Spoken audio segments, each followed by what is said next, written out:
Yung mga tao po kasing hirap intindihin yung ano. Sa akin din po kasi, hindi naman po sa pag-aano ha. Kasi po, iniisip ko din po yung aking future. What if? What if lang to guys ha?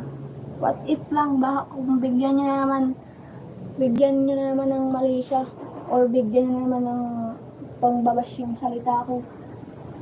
Sa akin lang po kasi. Ito ha.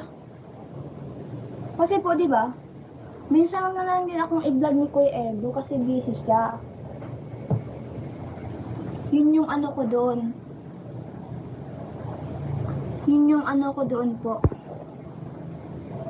Di ba po kasi, minsan na lang akong i-vlog ni Kuya Edo. So, ito po kasi yun. Baka ang hirap niyong maintindihan. Hirap niyong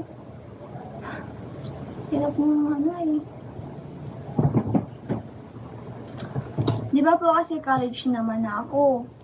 So, minsan na lang din po ako naibablog ni Kuya Edo.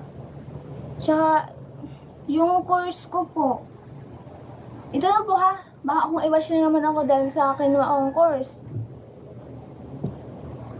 Kasi nga, di ba, nursing, halos araw-araw yung aking gastusin.